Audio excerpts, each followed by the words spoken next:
দেশের গুরুত্বপূর্ণ প্রকল্প ও সংস্কারে যুক্তরাষ্ট্রের অব্যাহত সহায়তা চেয়েছেন প্রধান উপদেষ্টা অধ্যাপক ডক্টর মোহাম্মদ ইউনূস।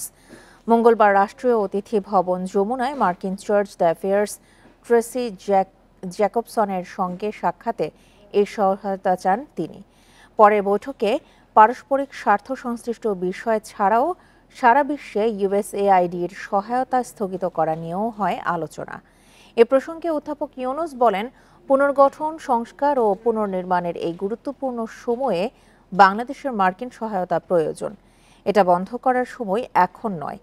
পরে অন্তর্বর্তী সরকারের সংস্কার, রোহিঙ্গা সংকট, অভিবাসন সহ দেশের আইনশৃঙ্খলা পরিস্থিতি নিয়েও হয় আলোচনা। বৈঠকে প্রধান উপদেষ্টা বলেন, সংস্কারের বিষয়ে ঐকমত্য শেষে রাজনৈতিক দলগুলো তা বাস্তবায়নের জন্য জুলাই সনদে স্বাক্ষর করবে। পরে ট্রেসি জ্যাকবসন বলেন, নতুন সরকারের নির্বাচন অবাধ, সুষ্ঠু ও অন্তর্ভুক্তিমূলক হওয়া উচিত। পরে তিনি অপারেশন ডেভিল হান্ট সম্পর্কেও জানতে চান।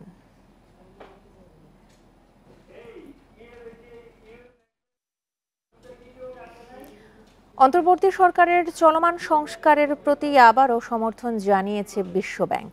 মঙ্গলবার রাষ্ট্রীয় অতিথি ভবন যমুনায় প্রধান উপদেষ্টা ডক্টর মোহাম্মদ ইউনূসের সাথে বৈঠকে এই সমর্থন জানান বিশ্বব্যাংকের ভাইস প্রেসিডেন্ট মার্টিন রেইজার।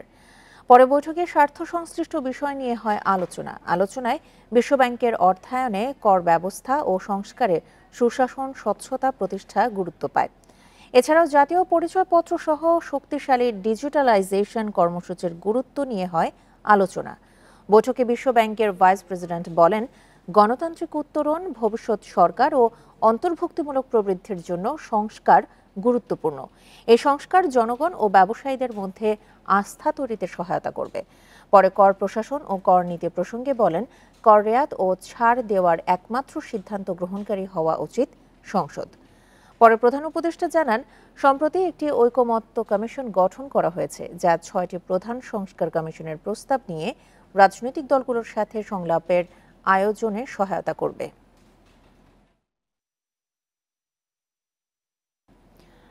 শেখ হাসিনার সাম্প্রতিক মন্তব্য বাংলাদেশের সঙ্গে বিষয়গুলোকে জটিল করছে। সোমবার ভারতের রাজধানীতে এক মত বিনিময় সভায় একথা বলেন কংগ্রেসের এমপি ও জ্যেষ্ঠ নেতা শশী থারুর। তিনি বলেন, বাংলাদেশের জনসাধারণের কল্যাণে প্রতিশ্রুতিবদ্ধ ভারত, কোনো নির্দিষ্ট দলের প্রতি নয়। দিল্লির পক্ষ থেকে ঢাকাকে এমন ইঙ্গিত দেয়া প্রয়োজন বলেও জানান তিনি। এ সময় শশী থারুর আরও বলেন, বাংলাদেশের ঘটনা প্রবাহের বিষয়ে ভারতকে সতর্ক থাকতে হবে। ঢাকায় দিল্লি বিরোধী সরকার আসলে ভারতের জন্য বিপদের কারণ হতে পারে।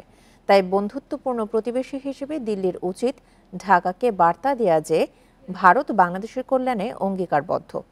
কোন দল বাংলাদেশ শাসন করবে সেই সিদ্ধান্ত ভারত নেবে না বলেও জানান এই কংগ্রেস নেতা। গত ৫ অগাস্ট শেখ হাসিনার সরকার পতনে বাংলাদেশ ভারত সম্পর্কে যে টানাপোড়েন চলছে তা তুলে ধরেই এসব কথা বলেন শশী থারুর।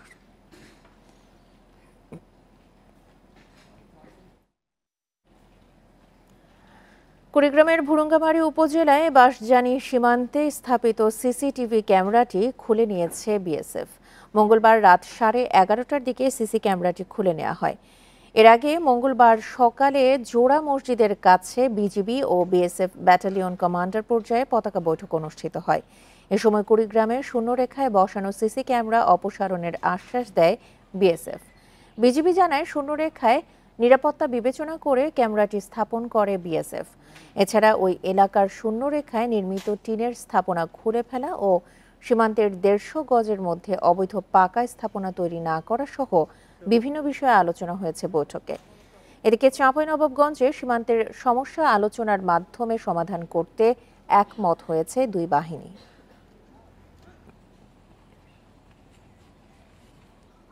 আন্তর্জাতিক অপরাধ ট্রাইব্যুনালে দায়ের 16টি মামলার মধ্যে 4টির তদন্ত এ মাসেই শেষ হবে। অক্টোবরের মধ্যে জুলাই গণহত্যার 3 থেকে 4টি মামলার রায় পাওয়ার আশা আইন উপদেষ্টার। মঙ্গলবার সচিবালয়ের সংবাদ সম্মেলনে তিনি আরও জানান, মত প্রকাশের স্বাধীনতা বিরোধী 393টি মামলা প্রত্যাহার করা হবে। জুলাই অভ্যুত্থানে গণহত্যার অভিযোগে আন্তর্জাতিক অপরাধ ট্রাইব্যুনালে মামলা হয়েছে 16টি। এর মধ্যে 2টি মামলার আসামি সাবেক প্রধানমন্ত্রী শেখ হাসিনা। বাকি 15টিতে বিগত সরকারের মন্ত্রী, প্রতিমন্ত্রী, এমপি ও আইন শৃঙ্খলা বাহিনীর সদস্যরাও আসামি। এই মাসের মধ্যে অন্তত 4টি মামলার তদন্ত শেষ হবে। আইন উপদেষ্টার আশা, অক্টোবরের মধ্যেই এগুলো রায় পাওয়া যাবে। আশা করছি এই বছর অক্টোবরের মধ্যে আমরা 3 থেকে 4টি মামলা রায় পেয়ে যাব। এই সমস্ত মামলায় সাবেক প্রধানমন্ত্রী শেখ হাসিনা সহ আওয়ামী লীগের শীর্ষস্থানীয় নেতৃবৃন্দ এবং শীর্ষস্থানীয় কিছু পুলিশ এবং প্রশাসনিক কর্মকর্তা এই সমস্ত মামলায় আসামি হিসাবে রয়েছেন, যে 3-4টা মামলার কথা আপনাদেরকে বললাম। সংবাদ সম্মেলনে তিনি আরও জানান, সাইবার সিকিউরিটি আইনে মত প্রকাশের স্বাধীনতা বিরোধী 396টি মামলা ছিল। এর মধ্যে 332টি প্রত্যাহার হয়েছে, আরও 61টি এ মাসেই প্রত্যাহার। সাইবার সিকিউরিটি অ্যাক্টের অধীনে আমরা শুধুমাত্র স্পিচ অফেন্স, মত প্রকাশের স্বাধীনতার কারণে যেই অফেন্সগুলো হয় সেই মামলাগুলো প্রত্যাহার করছি। কম্পিউটার অফেন্স না, কম্পিউটার হ্যাকিং সংক্রান্ত মামলাগুলো না। আওয়ামী লীগ আমলে 16,429টি গায়েবী মামলা রয়েছে। আইন উপদেষ্টা জানান, এ সপ্তাহে প্রত্যাহার হচ্ছে 53টি, এ মাসের মধ্যে হবে 1214টি। 1214টি মামলা আগামী এক সপ্তাহের মধ্যে প্রত্যাহার হবে। এই 1214টির মধ্যে 53টি মামলার প্রত্যাহার সংক্রান্ত গেজেট আজকালের মধ্যে প্রকাশিত হবে। এ সময় তিনি আরও জানান, শেখ হাসিনাকে ফেরাতে ভারতের মনোভাব ইতিবাচক নয়। এ ইস্যুতে পরিস্থিতি অস্থিতিশীল করতে চায় দেশটি। তারা বরং বাংলাদেশে অস্থিতিশীলতা তৈরির যে প্রচেষ্টা করছে। Hasif Mahmud Shah, independent news, Dhaka. দেশকে অস্থিতিশীল করতে পতিত সরকার লাখ লাখ টাকা খরচ করছে। তবে পুলিশ ও বিচার বিভাগে সঠিকভাবে কাজ শুরু করলে মবতন্ত্রের অবসান হবে বলেছেন আইন উপদেষ্টা আসিফ নজরুল। আর সন্ত্রাসী বা ফ্যাসিবাদের কোনো দোষর যেন জামিন না পায় সে বিষয়ে সবাইকে সতর্ক করেছেন স্বরাষ্ট্র উপদেষ্টা জাহাঙ্গীর আলম চৌধুরী। মঙ্গলবার সকালে রাজধানীর রাজারবাগে স্বরাষ্ট্র মন্ত্রণালয়ের এক কর্মশালায় এসব কথা বলেন উপদেষ্টারা। প্রতিষ্ঠার জন্য দেশের পরিবর্তিত পরিস্থিতিতে মানবাধিকার ও পরিবেশের উপর গুরুত্ব সহ আইন প্রয়োগ বিষয়ক কর্মশালার আয়োজন করে স্বরাষ্ট্র মন্ত্রণালয়। এতে অংশ নেন পরিদর্শক থেকে ডিআইজি পর্যন্ত 300 পুলিশ কর্মকর্তা। সকালে এই কর্মশালায় যোগ দেন স্বরাষ্ট্র, আইন এবং গৃহায়ন ও গণপূর্ত উপদেষ্টা। গণপূর্ত উপদেষ্টা বলেন, আইন শৃঙ্খলা বাহিনীকে মানবাধিকার সমন্বিত রেখে কাজ করতে হবে। মানবাধিকার রক্ষা করেই পুলিশিং করতে হবে।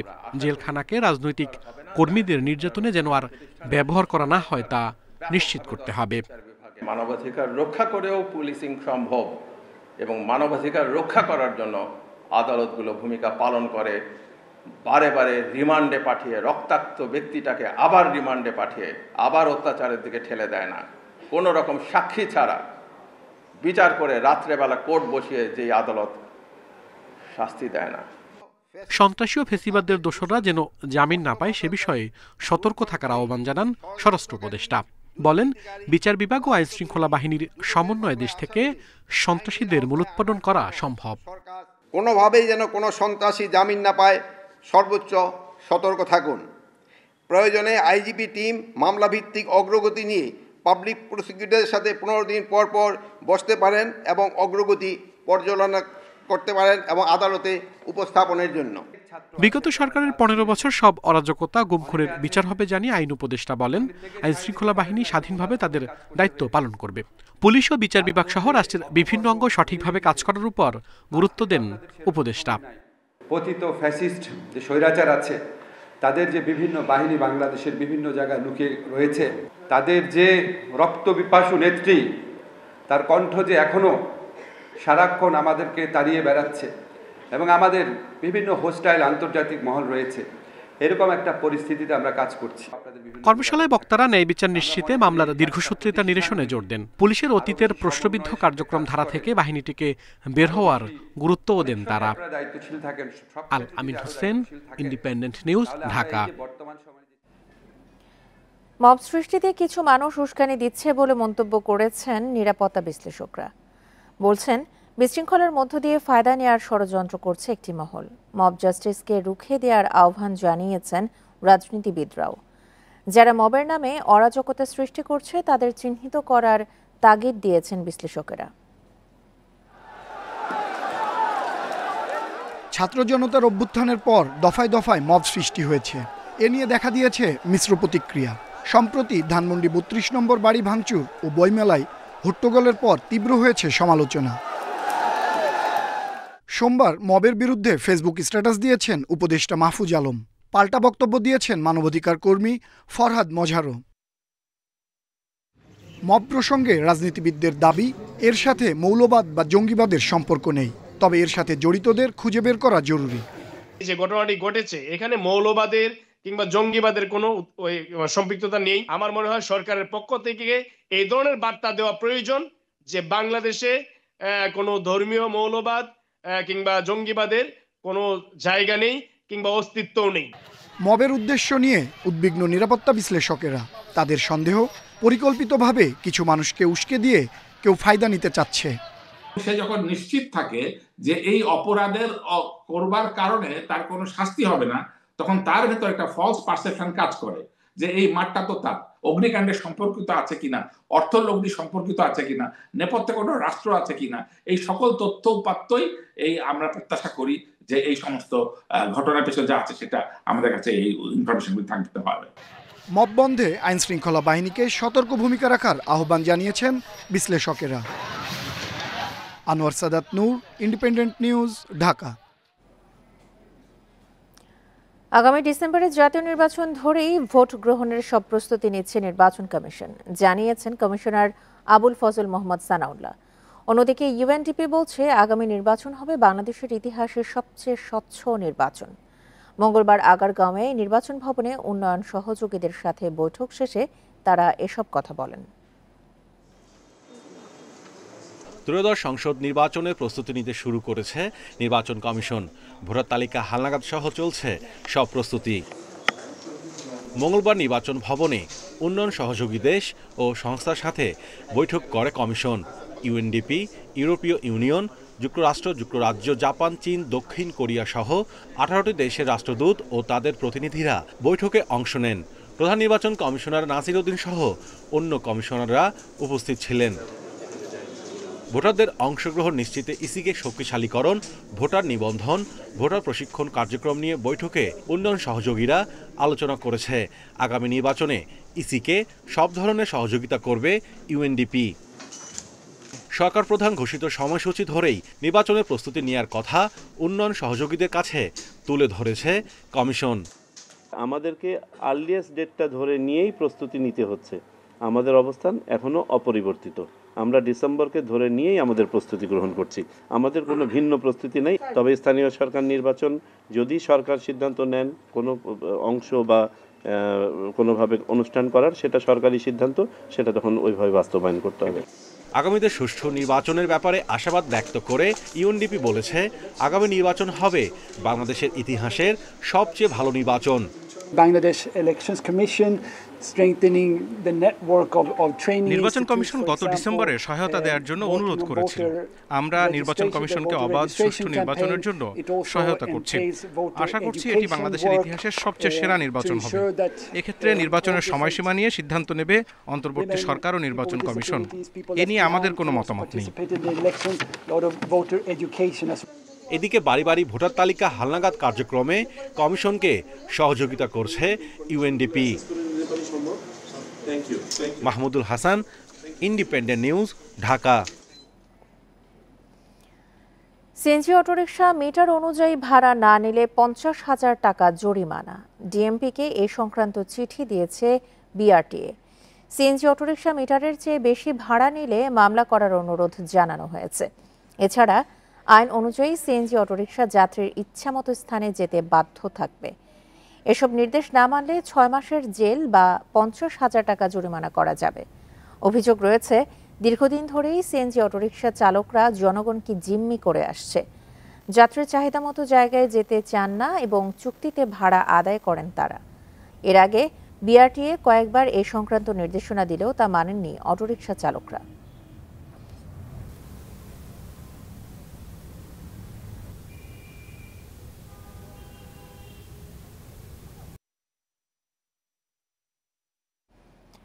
এ নিয়ে আরো জানাতে রাজধানীর তেজগাঁও এলাকা থেকে যোগ দিচ্ছেন আমাদের সহকর্মী খালেদ রায়হান।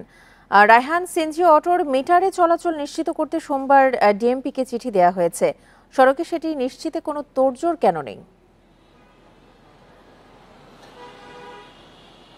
দেখুন, দুটি বিষয়। প্রথম বিষয়টা হচ্ছে এইরকম চিঠি বা এরকম উদ্যোগ সরকারের পক্ষ থেকে আগেও নেওয়া হয়েছিল, কিন্তু একেবারে মাঠ পর্যায়ে কিন্তু তার কার্যক্রম আমার খুব একটা চোখে পড়েনি।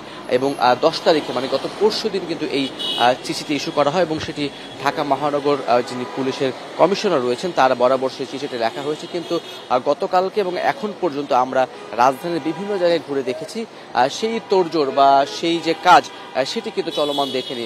গতকালকে ডিএমপির পক্ষ থেকে যেটি জানানো হয়েছে যে তারা আগের দিন মানে 10 তারিখে সারা শহরে প্রায় 1600টি মামলা দেওয়া হয়েছে। সেখানে শুধুমাত্র সিএনজির জন্য কতটি মামলা দেওয়া হয়েছে সেটি সুনির্দিষ্ট করে বলা হয়নি এবং যেই অভিযোগটি রয়েছে সরকারি নীতিমালা অনুযায়ী, বিআরটি যে নীতিমালা অনুযায়ী, সেখানে কিন্তু স্পষ্ট বলা রয়েছে যে প্রথম যে 2 কিলোমিটার সেটি সর্বনিম্ন ভাড়া হবে 40 টাকা, তারপরে প্রত্যেক কিলোমিটার 12 টাকা করে এবং একই সঙ্গে অপেক্ষা করে থাকার জন্য বা জ্যামের জন্য সেক্ষেত্রে প্রতি কিলোমিটারে 2 টাকা করে হিসাব করে নেওয়া হবে। কিন্তু যাত্রীদের অভিযোগ যে সর্বনিম্ন ভাড়া 150 টাকা, এর কমে কখনোই, সেটি যদি 1 কিলোমিটারের দূরত্ব হয় এর কমে কিন্তু কখনোই জানে। এবং সাধারণত সিএনজি চালক যারা রয়েছেন তারা চুক্তি ভিত্তিক ছাড়া আর কোথাও যেতে চান না, মিটারে যেতে চান না। এই অভিযোগ দীর্ঘদিনের এবং এ নিয়ে সরকারের সংশ্লিষ্ট কর্তৃপক্ষের কাছে বারবারই অভিযোগ করা হয়েছে, কিন্তু সংশ্লিষ্ট কর্তৃপক্ষ যারা রয়েছেন বিশেষ করে বিআরটিএ, এখানে কিন্তু একটি সমন্বয়হীনতার অভাব আমরা সবসময় দেখে এসেছি। কারণ বিআরটিএরও কিন্তু ভ্রাম্যমাণ আদালত বসানোর সুযোগ রয়েছে, তাদের কিন্তু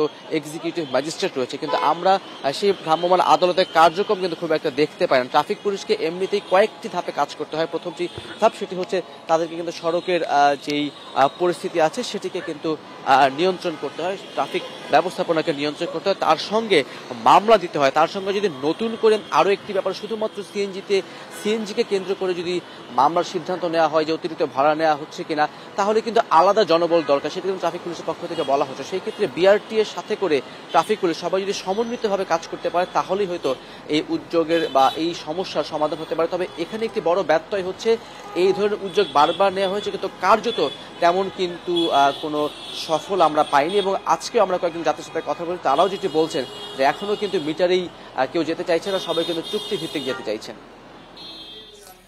রাজধানীর তেজগাঁও এলাকা থেকে জানাচ্ছিলেন আমাদের সহকর্মী খালেদ রায়হান। দীর্ঘ অপেক্ষার পর যমুনা রেল সেতুতে শুরু হয়েছে ট্রেন চলাচল। সকাল 7টায় রাজশাহী থেকে ছেড়েছে সিল্ক সিটি। স্টেশন ম্যানেজার জানিয়েছেন এই সিল্ক সিটি এক্সপ্রেস প্রথম পাড়ি দেবে এই সেতু। 10টায় ট্রেনটির যমুনা রেল সেতু অতিক্রমের কথা রয়েছে। পর্যায়ক্রমের সূচি অনুযায়ী ছাড়বে বাকি ট্রেনগুলো। 4.8 কিলোমিটার দীর্ঘ যমুনা রেল সেতুতে 2টি লাইন থাকলেও প্রথমে একটি লাইন দিয়েই উভয় দিকে ট্রেন চলাচল করবে বলে জানানো হয়েছে। 18 ফেব্রুয়ারি হবে চলাচলের আনুষ্ঠানিক উদ্বোধন।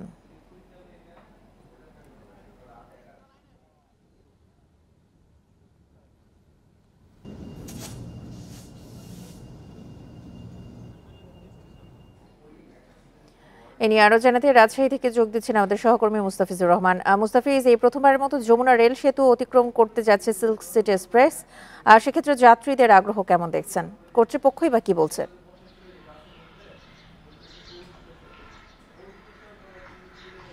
দেখুন, যেহেতু নতুন এবং দীর্ঘ প্রতীক্ষার পরে নতুন একটি রেল সেতু দিয়ে প্রথম ট্রেনটি যাচ্ছে, যার ফলে যাত্রীদের উৎসাহ উদ্দীপনা একটু ভিন্ন ধরনের। সেই সাথে যারা কর্মকর্তারা রয়েছেন তারাও কিন্তু উদ্গ্রীব, যে তারাও কিন্তু বলছিলেন যে তারা কবে নাগাদ এটি চালু করতে পারবেন বা পূর্ণাঙ্গ রূপে এই যে ডুয়েল ট্র্যাক রয়েছে, ডুয়েল ট্র্যাকে ট্রেন চলাচল করবে। তার কারণ হচ্ছে কর্তৃপক্ষদের যে কথাটি ছিল মূলত যে শিডিউল বিপর্যয়ের যে প্রসঙ্গটি রয়ে থাকে সেখান থেকে হয়তো কিছুটা পরিত্রাণ পাবে। অর্থাৎ রাজশাহী থেকে ট্রেন ঢাকার উদ্দেশ্যে যে ট্রেনগুলো ছেড়ে যায় বা দূরপাল্লার যে ট্রেনগুলো রয়েছে সেগুলোতে ক্ষেত্রে হয়তো সময়টা কিছুটা কমে আসবে, কেননা যে যমুনা সেতু দিয়ে যে ট্রেনটি বর্তমানে চলাচল করে সেইখানে দেখা গেছে ঘন্টায় 20 কিলোমিটার বেশি কিন্তু গতি উঠাতে পারে না বা যেতে পারে না। ঠিক এইখান থেকে পরিত্রাণ পাচ্ছে এবং এখানে দেখা গেছে কোনো স্টপেজ ছাড়াই দ্রুত গতিতে এই যে 4.8 কিলোমিটার যে সেতুটি রয়েছে, যেটিতে ব্যয় ধরা হয়েছে, যেটি নির্মাণ ব্যয় হয়েছে প্রায় 16,780 কোটি 96 লাখ টাকা, এবং এখানে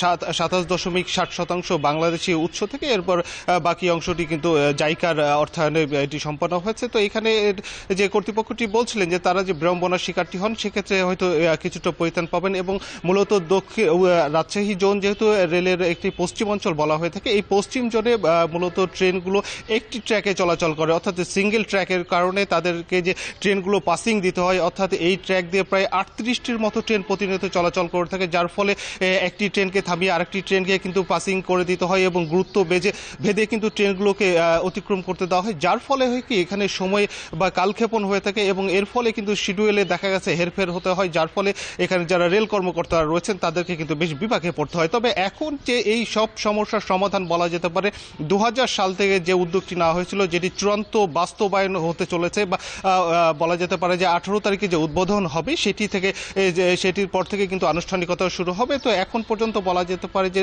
উত্তরাঞ্চল এবং পশ্চিম অঞ্চলের মধ্যে যে ডুয়েল ট্র্যাকের যে সেতুটি চালু হয়েছে বা আজ থেকে চালু হলো, এটি কিন্তু এর সুফল এই অঞ্চলে জনগণ পাবে এবং এর অর্থনৈতিক উন্নয়নে কিন্তু এটি গুরুত্বপূর্ণ অবদান রাখবে বলছিলেন এখানকার রেল সংশ্লিষ্টরা। এই ছিল রাজশাহী থেকে সর্বশেষ।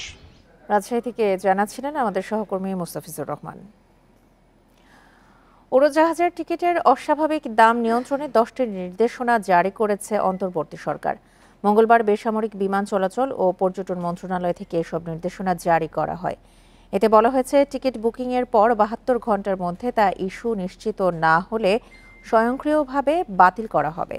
পাশাপাশি গ্রুপ বুকিংয়ের নামে কোনো এয়ারলাইন্সের অনেকগুলো টিকিট একসঙ্গে ব্লক করা হলে পরবর্তী 7 দিনের মধ্যে যাত্রীর নাম ও পাসপোর্ট নম্বর সহ তা বিক্রি নিশ্চিত করতে হবে। নইলে পরের 72 ঘন্টার মধ্যে এয়ারলাইন্সকে সেগুলো স্বয়ংক্রিয়ভাবে বাতিল করতে হবে। এছাড়া সব ধরনের এয়ার টিকিট অনলাইনে বিক্রির ব্যবস্থা নিশ্চিত এবং টিকিটের দাম অনলাইনে এবং টিকিটের গায়ে উল্লেখ থাকতে হবে। এসব নির্দেশনা অবিলম্বে কার্যকরের নির্দেশও দিয়েছে মন্ত্রণালয়।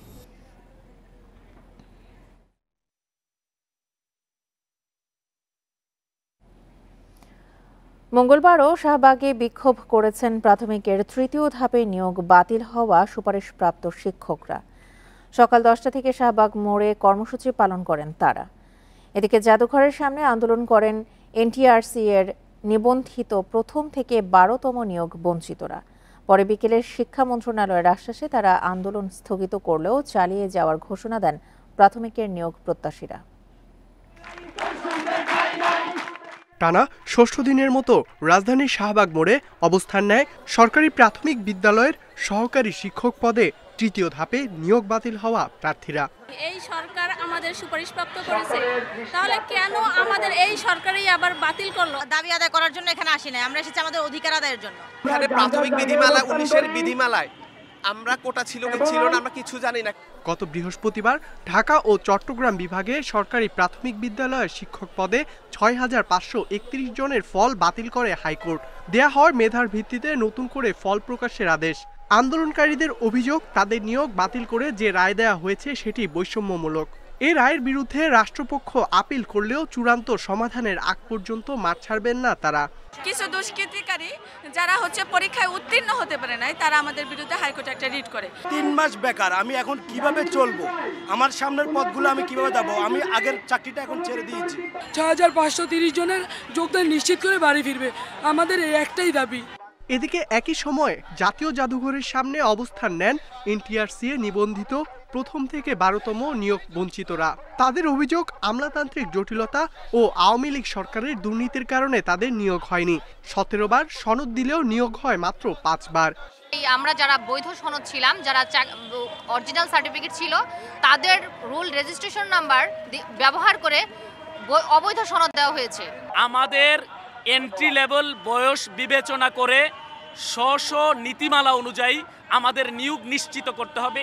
এদিকে মঙ্গলবার সন্ধ্যায় আন্দোলনের সমন্বয়ক জিএম ইয়াসিন জানান, আগামী মাসের প্রথম সপ্তাহের মধ্যেই সমস্যার সমাধানের আশ্বাস পেয়েছেন প্রতিনিধি দলের সদস্যরা, তাই তারা আন্দোলন স্থগিতের সিদ্ধান্ত নিয়েছেন। Ikramul Kabir, Independent news, Dhaka. কুয়াকাটার কলাপাড়ায় কন্টেন্ট ক্রিয়েটর নুরুজ্জামান কাফির বাড়িতে হামলা চালিয়েছে দুর্বৃত্তরা। এ নিয়ে আরো জানাতে কুয়াকাটা থেকে যোগ দিচ্ছেন আমাদের সহকর্মী ফরিদ উদ্দিন আক্তার। ফরিদ, সেখানকার সবশেষ পরিস্থিতি এখন কেমন? এই হামলায় জড়িত কাউকে কি আটক করা গেছে?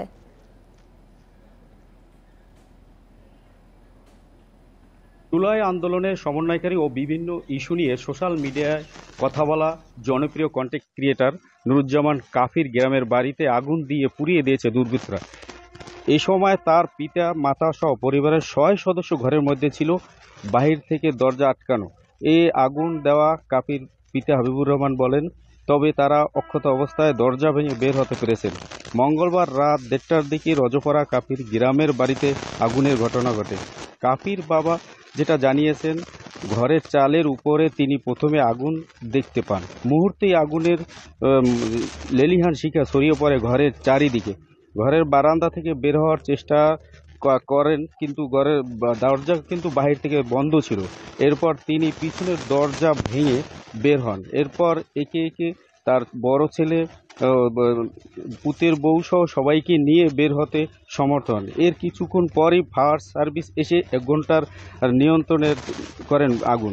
1 ঘন্টা নিয়ন্ত্রণের চেষ্টা করার পর ফায়ার সার্ভিসের আগুন নিয়ন্ত্রণে আনতে পেরেছেন। এতে কাফির পিতা তিনি জানিয়েছেন যে প্রায় 50 লক্ষ টাকার ক্ষয়ক্ষতি আছে। আমার সাথে কথা হয়েছে এখানে পুলিশের কর্মকর্তার সাথে, তিনি যেটা জানিয়েছেন এই বিষয়ে তারা এখানে এসে তা ঘটনাস্থলে পরিদর্শন করেছেন এবং পরিদর্শন করে তারা বিষয়টি সুষ্ঠু তদন্তের মধ্যে উদ্ঘাটনের চেষ্টা করেছেন। এই ছিল কাফির বাড়ি থেকে আমার কাছে সর্বশেষ। কুমিল্লার 8টি মডেল মসজিদে 40 লাখ টাকা বিদ্যুৎ বিল বকেয়া থাকায় বিপাকে কর্তৃপক্ষ। এক একটি মসজিদে প্রতি মাসে বিল হয় 40,000 টাকা। দানের ওপর নির্ভরশীল হওয়ায় এসব পরিশোধ করা যাচ্ছে না বলছে ইসলামিক ফাউন্ডেশন। বিদ্যুৎ সাশ্রয় ও বিল পরিশোধে ব্যবস্থা নিতে পল্লী বিদ্যুৎ সমিতি ও উপজেলা প্রশাসনকে দায়িত্ব দিয়েছে জেলা প্রশাসন। কুমিল্লা জেলায় মোট 11টি মডেল মসজিদ ও ইসলামিক সাংস্কৃতিক কেন্দ্র নির্মাণ করা হয়। এর মাধ্যমে কার্যক্রম চালু হয়েছে 8টি। গত 2-3 বছরে বিভিন্ন সময়ে উদ্বোধন করা হয় এসব মসজিদ। এক একটি মসজিদে প্রতি মাসে কমপক্ষে 40,000 টাকা বিদ্যুৎ বিল আসে। 8টিতে বকেয়া 40 লাখ টাকারও বেশি। মসজিদ ব্যবস্থাপনা কর্তৃপক্ষ ও ইসলামিক ফাউন্ডেশনের কর্মকর্তারা বলছেন, ইমাম মুয়াজ্জিনের বেতন ছাড়া অন্যান্য সব খরচই আসে মুসল্লিদের দানের টাকায়। কিন্তু তুলনামূলক কম জনবসতিপূর্ণ এলাকা হওয়ায় পর্যাপ্ত দান বা সহায়তা মিলছে না। অবশ্যই এটা চাপ হয়ে যায় আমাদের জন্য, কারণ আমাদের টাকা আসে মাত্র 50 বা কিছু বেশি আসে, কিন্তু এটা আমাদের দানের টাকা দিয়ে আমাদের বিদ্যুৎ পরিশোধ করা সম্ভব না। দানের টাকাটাই হলো আমাদের ইনকাম আর কি। তো এই দানের টাকা যেটা আসে সেটা একেবারেই স্বল্প, সেটা দিয়ে আসলে সংকলন হয় না আমাদের বিদ্যুৎ বিল। 2-1টা মসজিদ শুধু আমরা কিছু টাকা পরিশোধ করতে পারছি, বাকি টাকাটা আমাদের বকেয়া রয়ে গেছে আর কি। এদিকে বিল সাশ্রয়ে বৈদ্যুতিক লাইন পরিবর্তন এবং অপচয় রোধের পরামর্শ জেলা প্রশাসনের। বকেয়া পরিশোধে বিত্তবানদের সহায়তারও আহ্বান জানানো হয়েছে। আমরা আমাদের লোড ক্যালকুলেট করে মিনিমাম যতটুকু হলে হয় এটাতে আমরা নামানোর চেষ্টা করেছি। অনেকগুলো মসজিদে এগুলো নামিয়েছি, যার ফলে হবে কি আপনার বিদ্যুৎ বিল কিছুটা কমে আসবে।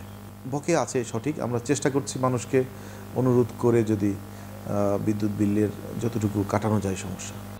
জেলা শহরের 4তলা মডেল মসজিদে একসাথে 1200 এবং উপজেলা 3তলা বিশিষ্ট মডেল মসজিদে 800 মুসল্লি একসাথে নামাজ আদায়ের সুযোগ রয়েছে। Independent news. জামালপুরের মাদারগঞ্জে শুরু হয়েছে গ্যাস অনুসন্ধান। এই নিয়ে অনেকটাই আশাবাদী বাপেক্স। প্রত্যাশা অনুযায়ী গ্যাস মিললে এই কূপ থেকে দিনে গড়ে সরবরাহ করা যাবে 10 মিলিয়ন ঘনফুট, আর এর বাজার মূল্য হবে প্রায় 16,700 কোটি টাকা। পেট্রোবাংলা বলছে এই কূপ থেকে উত্তোলন শুরু হলে সর্বপ্রথম গ্যাস পাবে যমুনা সার কারখানা। জামালপুরের মাদারগঞ্জের তারতাপাড়া গ্রামে সাইসমিক উপাত্তে গ্যাসের উপস্থিতি পায় বাপেক্স 1980 সালে। এরপর কেটেছে 44 বছর।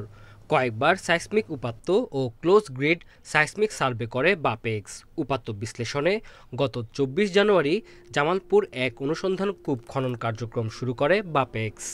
রিপোর্টগুলি অ্যানালাইসিস করতে বেশ সময় লাগে, বিভিন্ন অ্যানালাইসিস করতে করতে সময় লাগে। তারপরে হেরা যদি সিলেক্ট করে দেয় অ্যানালাইসিসে, যদি তাদেরকে মেনশন করে যে এই জায়গাটা পাবো, এই জন্য হতে পারে সময় লাগার একটা কারণ।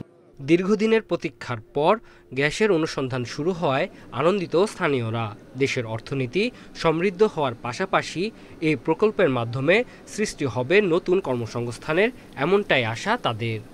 কূপ খননের ফলে জাতীয় অর্থনীতিতে এই খনিজ সম্পদ যুক্ত হবে, এর জন্য দেশ এগিয়ে যাবে এই প্রত্যাশা রাখি। আমাদের যারা এখানে আছে যোগ্যতা অনুযায়ী তাদেরকে একটু চাকরির ব্যবস্থা করবে এই প্রত্যাশা রাখি। এই প্রকল্পে গ্যাসের উপস্থিতির বিষয়ে অনেকটাই আশাবাদী বাপেক্স। আর এখানে গ্যাস পাওয়া গেলে যমুনার ওই পারেও গ্যাসের সন্ধান পাওয়ার আশা পেট্রোবাংলার। এটা তো মাটির নিচের যেহেতু বিষয়, আমরা এটা সাধারণত এই যে অ্যানালাইসিস করে যে ইন্ডিকেশনটা আমরা পেয়েছি তারপরেই কিন্তু আমরা এখানে আসলে ড্রিলিং করি। এটা তো অনুসন্ধান কূপ খনন করছি, এরপরে আমরা আশেপাশে আরও অনেকগুলো উন্নয়ন কূপ খনন করব যেন আমাদের প্রোডাকশনটা আরও বাড়তে পারে, আর এটাকেই বেস করে আমরা আরও এলাকাকে নিব। 3 মাস মেয়াদী প্রকল্পটির ব্যয় ধরা হয়েছে 168 কোটি টাকা। আর 3000 মিটার খননের পর 400 BCF গ্যাস পাওয়া গেলে জাতীয় গ্রিডে প্রতিদিন যুক্ত হবে 10 মিলিয়ন ঘনফুট গ্যাস। Independent news. প্রায় 24 বছর পর দিনাজপুরের স্বপ্নপুরী মিনি চিড়িয়াখানা বন্ধ করে দিল বন বিভাগ। মঙ্গলবার অভিযান চালিয়ে ভালুক, রাজধনেশ, সাম্বার হরিণ সহ বিলুপ্ত প্রায় 74টি দেশি প্রাণী উদ্ধার করা হয়। বন বিভাগ বলছে ব্যক্তিগতভাবে চিড়িয়াখানা করা বেআইনি। এগুলো বন্ধ করতে অভিযান শুরু হয়েছে সারা দেশে। পার্বত্য এলাকার ভাল্লুক 10 বছর ধরে দিনাজপুরের স্বপ্নপুরী মিনি চিড়িয়াখানায় বন্দী। অবশেষে এই গরাত থেকে মুক্ত করতে স্বপ্নপুরীতে হাজির বন্যপ্রাণী অপরাধ দমন ইউনিট। এখান থেকে 5টি ভাল্লুক উদ্ধার করা হয়। সাম্বার হরিণ বিলুপ্ত প্রায়। একসময় এদের দেখা যেত দেশের গভীর পাহাড়ি বনে। স্বপ্নপুরীতে রয়েছে 17টি। এখানে রয়েছে বিলুপ্তির মুখে থাকা রাজধনেশও। এদের কেবল 3 পার্বত্য এলাকার গভীর বনে দেখা যায়। উদ্ধারকারী টিম আমাদেরকে তৈরি করতে হবে, যেটা স্পেশালি হচ্ছে বন্যপ্রাণী উদ্ধারের জন্য কাজ করবে। বন বিভাগ বলছে এই চিড়িয়াখানা যখন হয়েছে তখন বন্যপ্রাণী সংরক্ষণ আইন ছিল না। 2018 সালে আইন পাশ হওয়ার পর এমন ব্যক্তিগত চিড়িয়াখানা অবৈধ। তবে রাজনৈতিক প্রভাব খাটিয়ে কেউ কেউ ব্যবসা করছে। 2012 সালের আগে অনেক চিড়িয়াখানা বা মিনি পিকনিক স্পট এরকম বিনোদন কেন্দ্রগুলোতে বন্যপ্রাণী ছিল। তো সেই বন্যপ্রাণীগুলো কিন্তু সেই আইনের প্রেক্ষিতে 180 দিন বা 60 দিন সেই প্রেক্ষিতে কিন্তু আপনার বন্যপ্রাণীগুলো অবৈধ হয়ে গিয়েছে। সরকার আমাদেরকে ওই কাজের জন্য নিয়োজিত করেছেন। সেই ক্ষেত্রে আমরা মনে করেছি যে এই জায়গাটা থেকে অবৈধ জিনিসগুলো যেগুলো আছে এগুলো আমাদের নেওয়া উচিত এবং এগুলো প্রাকৃতিক পরিবেশে যেগুলো অবমুক্ত করা যায় এবং প্রাকৃতিক পরিবেশে যারা থাকতে পারবে তাদেরকে প্রাকৃতিক পরিবেশে অবমুক্ত করা হবে। 5টি রাজধনেশ ও 17টি সাম্বার হরিণ নেওয়া হয়েছে কক্সবাজার ডুলাহাজরা সাফারি পার্কে। আর ভাল্লুক, বানর ও ভোঁদড় নেওয়া হয় গাজীপুর সাফারি পার্কে। বন্যপ্রাণী সংরক্ষণ আইন ও চিড়িয়াখানা আইন অনুযায়ী দেশের বিপন্নপ্রায় প্রাণীগুলোর এভাবে প্রদর্শন করা আইনত দণ্ডনীয় অপরাধ। তাই সারা দেশে ব্যক্তি পর্যায়ে যত বিনোদন কেন্দ্রে এরকম প্রাণী প্রদর্শন হচ্ছে তা একে একে অভিযানের মাধ্যমে রক্ষা করা হবে বলে জানিয়েছে বন বিভাগ। শাহরিয়ার অনির্বাণ, ইন্ডিপেন্ডেন্ট নিউজ, স্বপ্নপুরী, দিনাজপুর। বগুড়ার গাবতলী উপজেলার পোড়াদহে চলছে অন্তত 400 বছরের পুরনো মাছের মেলা। দেশের বিভিন্ন এলাকা থেকে মাছের পাশাপাশি মিষ্টি সহ বিভিন্ন পণ্য নিয়ে মেলায় এসেছেন প্রায় 4500 দোকানি। এ নিয়ে আরো জানাতে বগুড়া থেকে যোগ দিচ্ছেন সহকর্মী হাসিবুর রহমান। হাসিবুর রহমান, ঐতিহ্যবাহী এই মেলার আয়োজন কেমন দেখছেন? আগত যারা আছেন তারা কি বলছেন? গতকাল যিনি আয়োজক এই মেলার মূলত একজন স্থানীয় চেয়ারম্যান, তিনি যেটি বলেছেন যে প্রত্যেক বছরের মতো এবারও মেলায় বিপুল সংখ্যক দর্শনার্থীদের তারা আশা করছেন এবং সেই রকম একটা পরিবেশই আমরা দেখতে পাচ্ছি। আমি যখন বগুড়া শহর থেকে এই মেলায় আসার চেষ্টা করেছি তখন দেখেছি যে মাছের মেলার একটা প্রভাব বগুড়া শহরের খুব কাছাকাছি এলাকাগুলোতেও রয়েছে, বিশেষ করে চালোপাড়া, 5 মাইল এইসব এলাকাতে আমরা বড় বড় মাছ দেখেছি। অথচ এই মেলার কেন্দ্রস্থল থেকে এসবের দূরত্ব 7-8 কিলোমিটার হবে। আপনি যদি একটু খেয়াল করেন দেখবেন যে নানা রং বেরঙের যে ছাউনি বা ত্রিপল বা সামিয়ানা যাই বলেন সেগুলোতে পুরো মেলা চত্বরই একেবারে ভরে গেছে। প্রত্যেকটি ছাউনি বা সামিয়ানার নিচে রয়েছে বিপুল সংখ্যক মাছের দোকান, একই সাথে মিষ্টির দোকান। আপনি জানেন যে এই মেলাটি মূলত মাছের হলেও এখানে পানচুন থেকে শুরু করে ক্রিকেট ব্যাট সবই পাওয়া যায় এবং এইখানটার এমন অবস্থা আর 1 থেকে 1.5 ঘন্টা পরে দাঁড়াবে যে মানুষ হাঁটতে পারবে না।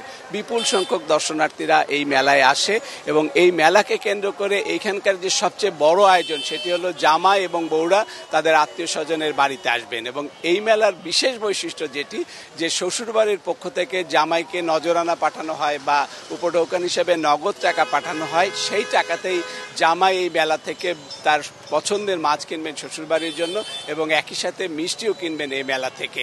আর এখানে আমি গতকাল এসে দেখেছি যে একটি 20 কেজি ওজনের মিষ্টি তৈরি করা হয়েছে, সেটি মাছের আকৃতির এবং প্রত্যেকটি দোকানেই 6-7 কেজি ওজনের মিষ্টি পাবেন যেগুলো মাছের আকৃতির এবং মাছটাকেই এই মেলায় সবচেয়ে বেশি প্রাধান্য দেওয়া হয়েছে।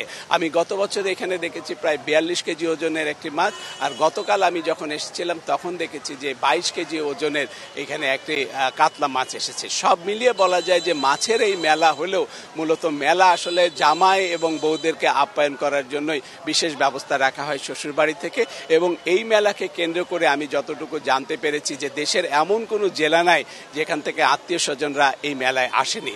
আর মেলায় একটু পরে মানুষের ঢল নামবে। আজকে একটু সকালে কুয়াশাচ্ছন্ন রয়েছে, একই সাথে কিছুটা শীতের তীব্রতা রয়েছে, যে কারণে মেলামুখী মানুষের সংখ্যা কিছুটা কম। আর একটা বিষয় জানিয়ে রাখি যে আজকে এই মেলার পর আগামীকাল হবে বউ মেলা, সেখানে বউরা তাদের পছন্দের জিনিস কিনবেন, নিজেদের অলংকার কিনবেন এবং স্বজনদের জন্য নানা ধরনের উপহার কিনবেন। সব মিলিয়ে এটি গ্রামীণ লোকজের যে একটি উৎসব সেটি আপনাকে না বললেই নয়। আর একটা বিষয় এখানকার লোকজন খুবই গুরুত্বের সাথে দেখে, সেটা হলো ঈদ বা এই ধরনের ধর্মীয় বা সামাজিক অনুষ্ঠানে দাওয়াত না করা হলেও এই অনুষ্ঠানে যদি জামাই বা বউকে দাওয়াত না করা হয় সেটিকে তারা এক ধরনের অপমানজনক বিষয় বলে মনে করেন। সুতরাং শ্বশুরবাড়ির দিক থেকে এই মেলাটাকে খুবই গুরুত্ব দেওয়া হয়, জামাইরাও এই মেলা বা বউরাও এই মেলাটাকে খুবই গুরুত্বের সাথেই দেখেন। বগুড়া থেকে 400 বছরের পুরনো ঐতিহ্যবাহী মেলা নিয়ে জানাচ্ছিলেন আমাদের সহকর্মী হাসিবুর রহমান। এই ছিল বিরতিহীন ইন্ডিপেন্ডেন্ট সংবাদে, আমন্ত্রণ পরের আয়োজনে।